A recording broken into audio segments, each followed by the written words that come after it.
8 अगस्त को आप दुश्मन है मुसलमानों के, उसका सबूत ये बिल है। किसी ने दौर से जोड़ना चाहिए। इसके for Maharashtra Haryana election but you don't understand, सब माफिया लोगों ने कब्जा कर लिया है। Ministry of minorities and affair Kiren Rijiju जो बीजेपी के हैं, उन्होंने एक बिल का अमेंडमेंट किया है पार्लियामेंट में, वो है वक्फ बोर्ड। और मिनिस्टर जी का ये भी कहना है हक छीन नहीं रहे, हक दे रहे, और खड़ो औरतों की बच्चों की दुआ भी लगेगी।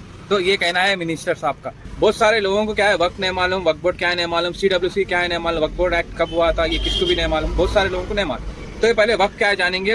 वक्त एक ऐसी चीज है जो प्रॉपर्टीज, कोई भी चीज जो अल्लाह के नाम कर दे और उसके बाद एक मुतवली रहते जो उसको मैनेज करते, और वक्फ जो भी लैंड रहता वो सिर्फ मुसलमान के यूजफुल में रहेगा, जो चैरिटी पर्पस के लिए देते हैं।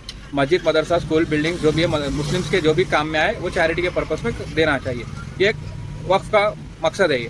और वक्फ बोर्ड का क्या है, वक्फ बोर्ड क्या है, हर एक स्टेट में वक्फ बोर्ड रहता है। जैसे कि तेलंगाना का वक्फ बोर्ड है, महाराष्ट्र का वक्फ बोर्ड है, तमिलनाडु का एक वक्फ बोर्ड है, दिल्ली का एक वक्फ बोर्ड है, तथा वक्फ बोर्ड है ऑल ओवर इंडिया में। हर स्टेट में क्या है ये वक्फ बोर्ड वाले क्या अपने प्रॉपर्टीज को क्या है मैनेज करते रहते हैं, मुतवल्लिस, और इसमें क्या बॉडीज रहती है, काउंसिल्स। वक्फ बोर्ड का काम है प्रॉपर्टीज को मैनेज करना है। और ये CWC क्या है, सेंट्रल वक्फ काउंसिल, ये क्या मिनिस्ट्रीज के अंडर काम करती है। ये कौन लाए थे, जवाहरलाल नेहरू जी थे जो उन्होंने लेके आया था 1954 में, वो लेके आए थे एक्ट को। फिर बाद में क्या इसको एक्ट को चेंज कर दिए थे 1995 में, जो वक्फ एक्ट बोलते हैं अभी। तो उसके बाद क्या वक्फ बोर्ड को क्या बहुत सारे पावर्स मिल चुके थे। और इसमें क्या है वक्फ अभी जो प्रेजेंटली जो है वक्फ बोर्ड का अमेंडमेंट बिल जो आया है अभी इसमें क्या है 40 चेंजेस कुछ है। तो मैं मेजर चेंजेस है जो इसको लेके सब लोग क्या बवाल मचा रहे हैं, अपोजिशन वाले और मुस्लिम लीडर्स और उलमा है, इसको लेके ही बवाल मचा रहे हैं। 4 चेंजेस क्या है मेन में वो बताऊंगा मैं आपको। पहला तो क्या वक्फ बोर्ड को क्या नेम चेंज करना चाह रहे हैं, अब इसको क्या उम्मीद रखना चाह रहे हैं, नाम का नाम unified Waqf management empowerment efficiency development act नाम रहेगा उम्मीद का। वक्फ हटा के ये नाम रखना चाह रहे हैं। इसमें मुस्लिम वुमेन्स भी आएंगे, औरतें और गैर मुसलमान भी आएंगे।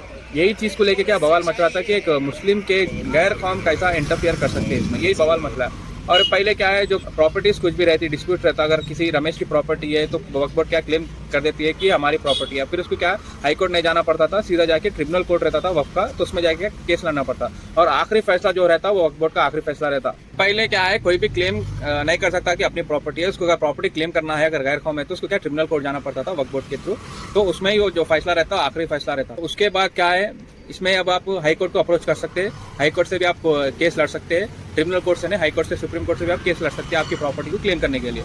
और इसमें क्या IAS ऑफिसर का भी इन्वॉल्वमेंट रहेगा। पहले क्या मॉनिटरिंग नहीं रहती थी, कौन सा लैंड रजिस्टर है नहीं है, जो लैंड रजिस्टर है जो नहीं है, जो किसको वक्फ को दे रहे हैं वो रजिस्टर करना पड़ेगा, IAS ऑफिसर की निगरानी में रहेगी ये चीज। इसमें क्या 40 चेंजेस रहेंगे न्यू अमेंडमेंट बिल में। तो ये 4 मेजर चेंजेस है जो अपोजिशन क्या है इसके ऊपर बवाल मचा रही है। एक गैर कौम का एक रिलीजियस मैटर्स में कैसा इंटरफेयर कर सकता है, जो मुस्लिम का मैटर है मुस्लिम ही इंटरफेयर करना चाहिए, मुस्लिम को क्या है इसको सॉल्व करना चाहिए।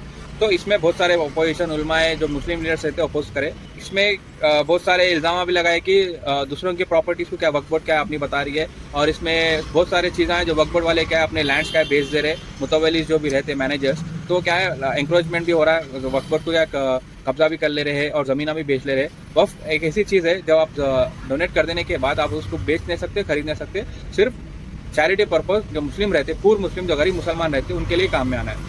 एक रियलिटी है जो अभी हिंदुस्तान में चल रही सो है। अगर आप मुसलमान हैं तो मैं आपसे एक सवाल करूंगा, टिल डेट आज तक आपको कितना फायदा पहुंचा है वक्फ बोर्ड के थ्रू।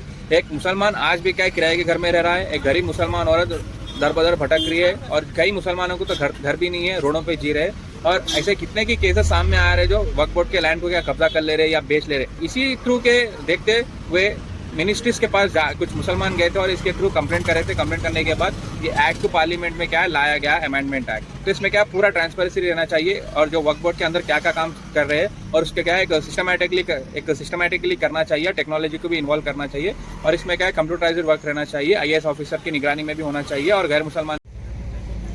तो ये रियलिटी है अभी चल रही सो इंडिया में। मेरा ये पर्सनल व्यू है, सबका भी यही है। एक मुस्लिम रिलीजियस अफेयर में एक गैर कौम का आना, इंटरफियर होना ये सही नहीं है। जो भी मुस्लिम मैटर्स रहता है उसका मुस्लिम के जो हेड्स रहते हैं वो लोग ही सॉल्व करना है। और किरण रिजिजू जी उन्होंने बोल रहे हैं कि मैं एक गैर मुसलमान रह के आपको क्या हक दिलाने की बात कर रहा हूँ गरीब मुसलमान औरतों बच्चों को।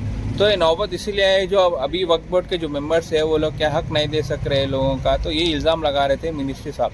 तो यही बात चल रही थी। तो अगर बिल पास होता है तो क्या हो सकता है, लोगों का ये बोलना है जो मस्जिद है मदरसे है क्या कब्जा कर लेंगे बीजेपी गवर्नमेंट का, ये इल्ज़ाम लगाना चाह रहे अपोजिशन पार्टी वाले, जो मुसलमान का हक है वो छीनना चाह रहे, ये इल्ज़ाम है।